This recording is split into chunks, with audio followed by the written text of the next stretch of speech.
Guys, there's a real chance that we get almost double-digit commits from this weekend alone.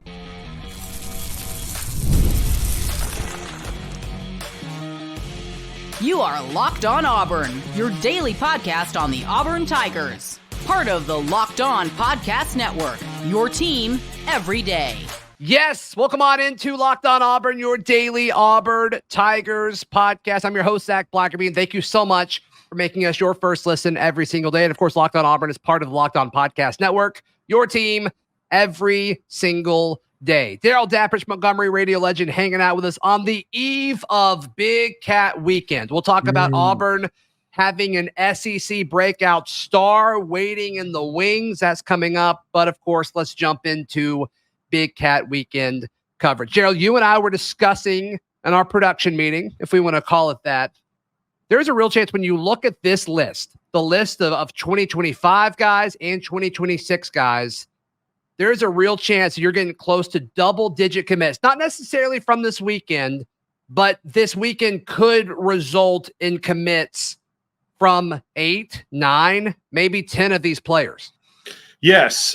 First of all, I'm glad you prefaced it by, I don't want people to think that Sunday, when you're getting ready to go to bed and for the work week, that 9 pop. We're talking about laying the groundwork. Yeah. I do think 3, 4, 5 may hit this weekend. I really do. And I will say this, that 9 number, when I went back and looked at it 3 times, I have 6 from the 2025 class and 3 from the 2026 class. I feel like it's conservative.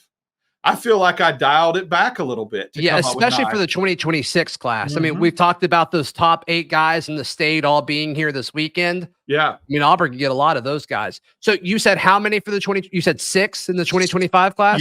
Yes. And 3 for 2026. Okay. All right. We have not discussed names here. Do you have offered in those 6? No. Okay. I'm surprised because you were high on him when we talked earlier in the week. Jared Smith then is up there. Yes. Yeah, Jared Smith, the edge defender from Thompson. It sounds like Ole Miss is really pushing. In fact, there's reports that he's going to be at Ole Miss this weekend as well. So it sounds like maybe Saturday Auburn going to Ole Miss on Sunday type thing.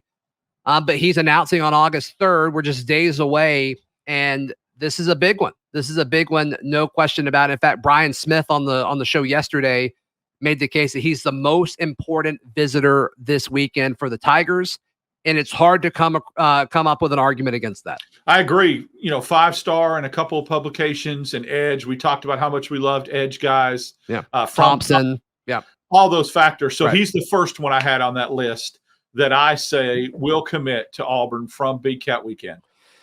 Okay. Then the other one, the next one I would guess is Anquan Fagans. Yes. You're reading my mind, brother. And same school. Yep. Same high school teammate. Yeah. He's announcing on Monday. You got Derek Smith flipping? I got him flipping. Wow. I have him flippity flip. Yes, I do. Okay. Yeah. Derek Smith commit to Alabama currently. Some places see him as more of a receiver. Some places see him more of a defensive player.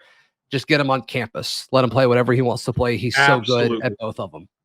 All right. Then probably your favorite is Usman Kroma, the running back from Lee County over in Georgia. You love this guy. I do. And it's not just because he's leading, and some publications have him leaning towards Auburn and the prediction indicator and all that. I love this kid. I think he's definitely a very high need and priority in this class. Yeah. And I think he ends up committing to Auburn as well. Yeah. He and Alvin Henderson would complement each other so well. Well. I mean, I keep talking about that thunder lightning backfield, but this is what, when people throw that label out so much, this is pure that it's a thunder. That this is exactly what it's designed for, that saying. Yeah. Yeah. That's a lot for a defense to focus on for sure. Blake Woodby, what number are we on? 4? Is he the 4th one? Is he 5? Okay. 5. Yes, you got yes, he's 5. Yeah, he's my 5th. Yeah, Blake Woodby, which I'm predicting he happens this weekend. There's just so much buzz around it. Then I'm guessing the other one is Tyler Lockhart, the former commit, who's back. Yeah, you nailed it, dude. And we did not talk about this at all. And you've just got all 5 of mine in the order that I had them. Well, I missed on the first one because Yeah. I asked if you had offered there just because I know you're high on Auburn's chances with him. But so that's 6, right? Yes. Yeah. If you add those guys to this class, I mean, it makes the class even more well-rounded than it already is. It kind of gives you, it gives you that receiver with Derek Smith, assuming Auburn wants to use him that way. That's kind of the one area that Auburn doesn't have a whole lot of outside of quarterback. And everything else is just, you're adding potential starters at multiple positions. There's a lot to love. Absolutely. Defensive heavy in this scenario, depending on where Smith plays. If you could get him to play receiver, then you've got a couple of offensive guys in there. Sure. I feel really, really good about those 6. And I mean, like really good. And I could have went down the list and added 2 or 3 more that I would have taken flyers on and said leaning towards. But I was making it to where I felt like, stone cold locks. There's a couple more in that list that I would not be shocked if they ended up at all. Who else? Let's say, okay, you have to add 2 more guys to this list, specifically 2025 guys. Who are you adding? Mills Knight, the running back. I know that people talk about Ole Miss a lot, but I think there's a battle there. Is he coming this weekend? Yes. Okay. Yes. I've missed that. Great. And I'm not 100% sold that the ship has sailed on Shamar Arnaud, the guy that committed to USC. That's the corner.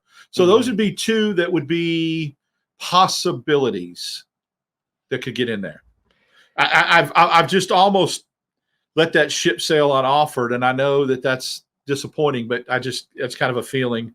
And I don't think Isaiah Gibson is a kid that, is going to flip, and I don't think Zion Grady is going to flip. So that's where I'm at right now. Those are the only other 2 that I see a possibility. Shamar Arnaud, the USC corner commit. Is there room for more corners in this class? I mean, we're assuming Woodby becomes part of this class, and you've got, Devin Williams and Donovan Starr and Dante Core. I mean, it's so loaded. And I think those guys are better than Arnaud. And so I'm just kind of wondering, can you add more corners? I just think that Arnaud was, the rumors were he was set to commit last month, and Auburn was going to take his commitment, and already had Core and Williams in the house at that point. So they didn't have Woodby though, and that may be the difference. That may be the outlier, is that they love Woodby more than Arnaud, and if Woodby commits, then maybe there's not room for him. That is a good point. Well, and I kind of felt bad about Arnaud, or for Arnaud, in the sense of I think he's a really solid player, but it seemed like he was being recruited by Auburn and USC because of his teammate. Everybody wanted, and this is when Auburn was still really pursuing Juju Lewis. And it seemed like that was kind of part of it. You wanted to get Juju. I don't know. I don't know what to think about Arnaud. I think he's kind of a weird piece in all this. I think you make a good point now that I think about it, because you got Starr, like you said, Williams, Core, and Woodby. That's 4 corners. Taking 5 is a lot. I would imagine that if Woodby wasn't on board, Auburn would have shifted its attention solely to Arnaud and really ramped it up a little bit. But maybe because Woodby's set to pop, that's the 4th, and you just stick with that. Yeah. I mean, it's a good situation to be in. You can't have too many DBs. And then also, I mean, we've talked about this before. Auburn has that confidence with Naeem Offord. There's a lot of Auburn folks within the building that think Offord is going to end up in Auburn's class, which I'm not there yet. You and I talked about that earlier this week, but the fact of the matter is he certainly could be a part of it. And so do you take another corner like Arnaud anyway, and then just if Offord comes, you deal with it? It's okay, whatever. We'll figure it out. Absolutely. That's probably the strategy, but This is a lot of corners. And look, I love corners more than anybody. I love Auburn corners more than anybody, but it just seems like a lot. I am also not 100% sure that Offord is coming this weekend. Oh, yeah? Yeah. So we'll wait and see how that plays out. Yeah, we'll see. All right. So the 2026 class is they've got a chance at it. I mean, of it really filling up this weekend. And so that's very exciting. And that's coming up right here on Locked On Auburn.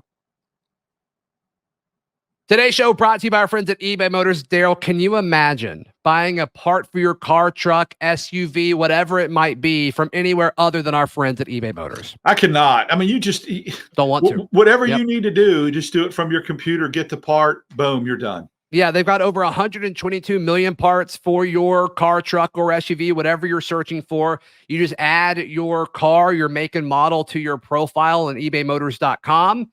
And then all the parts that fit it, they've got a green check mark. It's it's their guarantee, or of course you get your money back.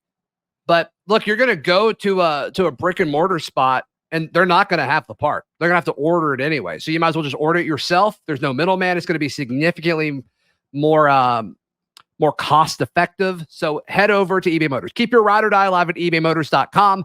Eligible items only. Exclusions apply. eBay guaranteed fit only. Available to U.S. customers.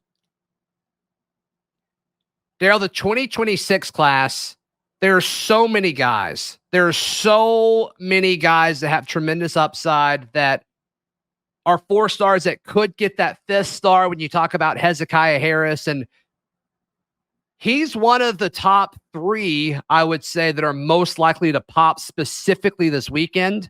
Hezekiah Harris, to me, the 4-star edge from Jameson, the Huntsville, Alabama area. He's really good, and he could be a 5-star when it's all said and done. Had him on my list. He was one of the 3 from 2026 that I predicted would end up at Auburn, and I agree. He's got the potential to be one of those climbers and get into the 5-star conversation. So yes, Hezekiah Harris, I fully expect to be committed to Auburn, and I had him as one of the 3 from the 2026 class. Yeah. And I'm gonna. You said this. I think you're being really conservative with only 3 of these guys from this I really list. am. Yeah. Mm-hmm. Shadarius Tootle is probably up in that conversation of could he pop sometime soon. There, he was supposed to do it on July 4th and then moved it back a little bit.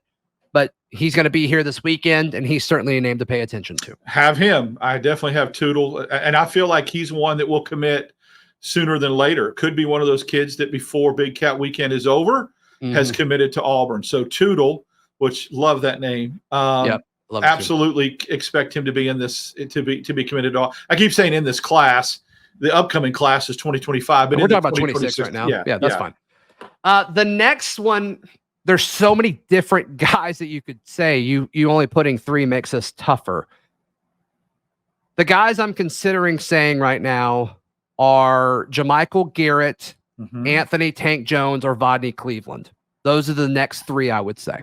All right, one of those I think 100% is on my list, and the 2 you just mentioned are, I'm being conservative, but I think they might end up in Auburn's class. Tank Jones is the one I had on my list. Who's the number 1 player in the state, according to On3. I had him committing, and then Cleveland and Garrett. I've heard a lot about, Garrett committing as well. I'm wondering about room or space as well in that scenario. But yes, definitely Jones. Which is insane. I know, it is. To imagine a linebacker going, but I think those other 2, I'm being really conservative. I could have went 6 and 5.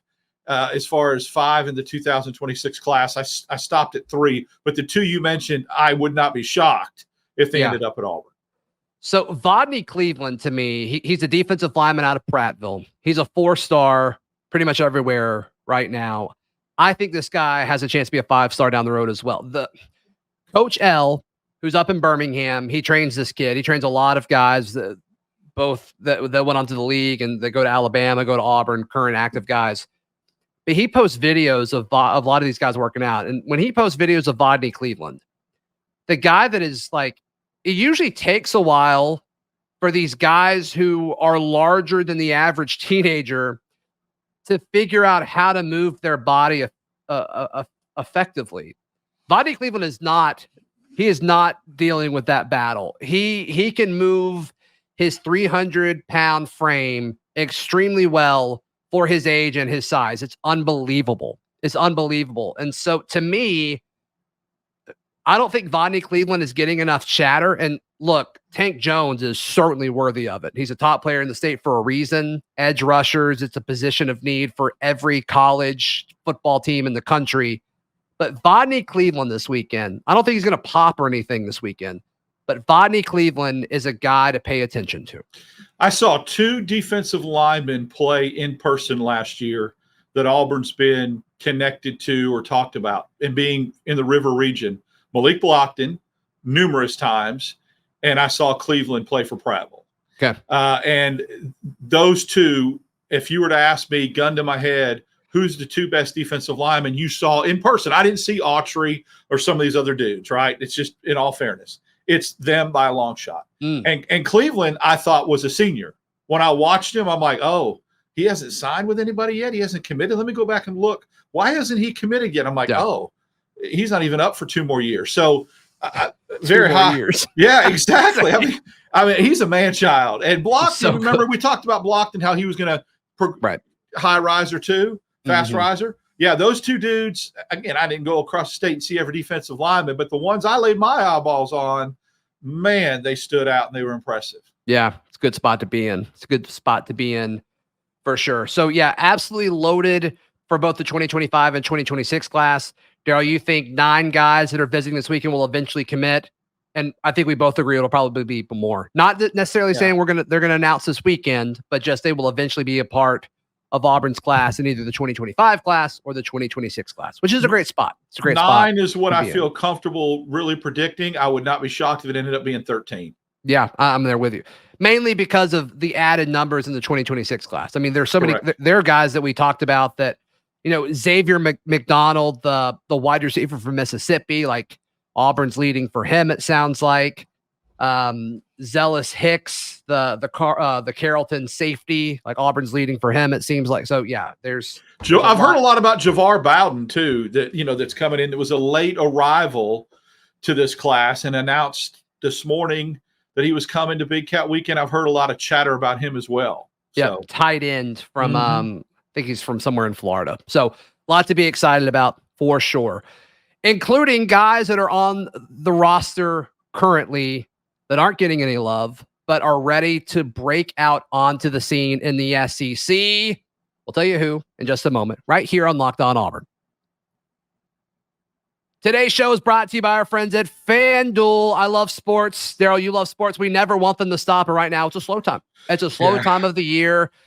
Baseball is all that's really going on right now. So FanDuel gets that. So this summer, FanDuel is hooking up all customers with a boost or a bonus daily. There's something for everyone every day, all summer long. Darrell can't quit watching the Pirates games. See, that's where normally you talk about sports being slow. The Pirates are usually out of it by now. Yep. So baseball's still going on for me, and FanDuel has some interesting numbers with the Pittsburgh Pirates. I love it. Yep. Your boy, Paul Skeens, picked up his first loss. I'm so sorry. He pitched so well. It wasn't his fault. And it wasn't his fault. Yeah. Nope. Yeah, I got a feeling it's going to be a theme for sure, but we'll see. But yeah, head over to FanDuel.com and start making the most out of your summer.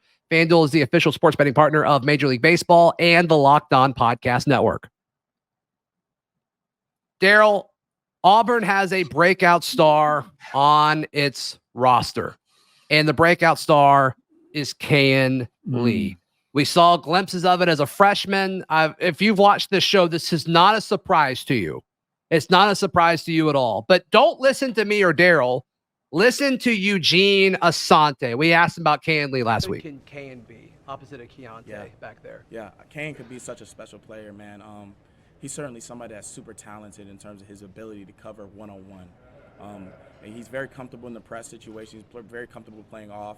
And he's shown that so much in practice.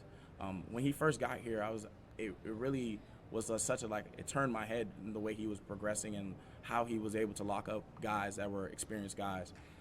He's certainly great in terms of the zone coverage too. He's very comfortable in zone, cover 2, cover 3, but he really thrives in those man-to-man situations. He's the type of guy you put on that best guy and say, let's go eliminate that guy. Yeah. And I just think context is important here. One, Eugene said he's good at everything. He listed everything that a corner does, but he did say he was best in man-to-man situations, which I think is what they're going to have to do a lot this year because Keontae on the other side, that's kind of where I feel most comfortable using Keontae Scott as well. So that's what I'm expecting DJ Durkin to do. But he's saying all these things on a guy going into his second season. And that's usually typically with these stars, that's where you see that big step forward. We're talking about that with Keldrick Falk all last week when he was representing Auburn. Can he take that big step from his freshman year to his sophomore year? Kayin Lee's in the same boat, Darrell. Yeah, it's no secret on this show how much I love and talk about and light up about Jeremiah Cobb. And I feel like Kayin Lee is the equivalent of that for you. And sure. I'm bought in on this, and here's why. I think people seem to forget that This kid got thrown into the fire and started the first 3 games last year while Nehemiah Pritchett got healthy. Yep. And the couple times we thought Pritchett was going to play, and Kayin Lee played instead. I think it was the first 3 games. As a true freshman in the SEC, I get it. Those were not SEC games, but on the road at Cal, he had to play, and he played well. Yep. So he's already got some tools in the tool belt.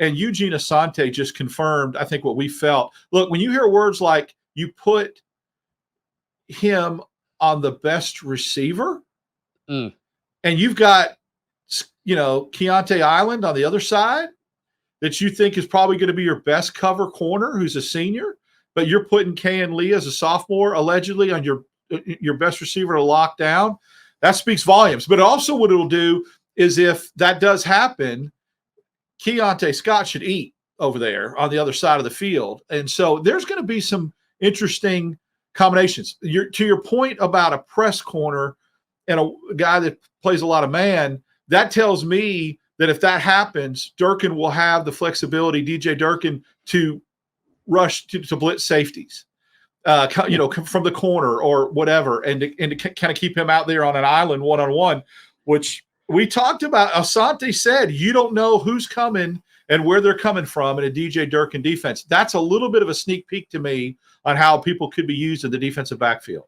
Yeah, everybody that we've talked to, I mean, even on this show, like Jason Jones has talked about it, Keldrick Falk talked about it, and then we asked Eugene Asante this question last week at Media Days. But when you ask these guys, these front 7 players, about playing in DJ Durkin's system, they all kind of smile a little bit and they say, yeah, we get to wreak havoc. We get to, you never know what we're throwing at the opposing offense, which is kind of the way we talked about Ron Roberts' defense this time a year ago. I think DJ Durkin's track record is just as good, if not better. But just seeing how these players respond when you ask about scheme, they all seem to like, it's unanimously like, and it's not just them saying it, like they smile real big. They kind of relax a little bit. It's like they seem genuinely joyful to talk about it. I think that there's so much fun in playing in an unpredictable system, and where you're going to be able to be versatile and do a couple of things. Getting back to Kayin Lee, full disclosure, I don't know, and I haven't watched enough of a DJ Durkin tape, but does he like to bring blitzes from the corner? Could Kayin Lee blitz? Could Keontae Scott blitz with corner blitzes? I hate blitzing corners. I know you do, it. But they blow up a lot. Well, and it's that old expression that when you blitz a corner, somebody's band is playing. You just don't know who's. It's either yours for making a big play or theirs because that receiver's uncovered. I just know that there seems to be a lot of plays get blown up in the backfield and a lot of big blindside hits of the quarterback that lead to scoop and scores from corner blitzes. I know you don't like them. I think that there's a place for them in the game, a time and a place, and the unpredictability of it makes it important. But we'll and I think the way that the defensive roster is built right now is DJ Durkin is going to have to roll the dice in some of these big games. Whether it's you're at Georgia, you're at Missouri, or you're at Alabama, you're going to have to do some things that are a bit risky and hope that they pay off. Just because I don't think the pass rush against top offensive lines in the SEC is going to be great. I think you're going to have to kind of manufacture some stuff with scheme and play calling, which is fine. I mean, that's why these coaches are paid so much money, and that's why DJ Durkin's been successful at other places. So, I don't know if I'd blitz corners, but if you want to throw Eugene Asante at a quarterback, 3 or 4 extra times, over the course of the season, sign me up for that. Well, he did great with that delay blitz package last year that Ron Roberts ran, especially in the Cal game. I'm saying this. I'm saying if the defensive line of Auburn and the edge rushers of Auburn and the linebackers get to the quarterback and surprise us with an effective pass rush, no way on God's green earth do you corner blitz. But you may have to out of necessity if, like you said, they don't get that push. Yeah, but all in all, Kayin Lee, I think, is going to be a breakout star. And I think a lot of the focus is going to be on Keontae Scott, which is great. He's worthy of it. He came back for another season. He could have been a draft pick, but he chose to come back, which is awesome. Can I give you a comp on him? On who? Kayin Lee? Sure. I went back and watched some. I love Darrell Revis. No. Nnamdi Asomugha. No, I went back and watched. I like watching older games, like from 5, 6, 7 years. Patrick Lee at Auburn, number 24, cornerback, that very similar to Kayin Lee in style, press man, tackling. When I watched him from some highlights from some games, I thought, man, that looks familiar. So that's a comp I would throw out there. I see some Carlton Davis in him, which I think is high praise. That's huge, yeah. Just as far as like a guy whose feet are so good and his hands are so heavy and physical, where it's like you trust him on the line and he has the speed to where you can trail a receiver if you need to, if you do get beat off the line. I just think with what we saw as him as a freshman, Carlton Davis's role was a bit larger when he was a freshman or Muschamp, but to me, there's a lot of similarities, and Carlton Davis turned out to be pretty good. Absolutely. I can't believe you threw Darrell Rivas out there, a player that both me and you have ties to. What's his tie to Pittsburgh? He played at Pitt. Oh, he's a Pitt guy. He is one of the best corners to ever play at Pitt, and then he became a New England Patriot. So how about them apples? That's right. Won a Super Bowl with the Pats. So there you go. There you go. Darrell, how can people check out everything that you've got going on? Follow me on X, DAP6410, Instagram, Darrell Dapp, and with you on Wednesdays and Fridays, and occasionally a little written work at Auburn Daily. Ooh, yeah, read all my stuff at auburndaily.com as well. Like the video. Please subscribe. We'll see you tomorrow. This has been Locked On Auburn.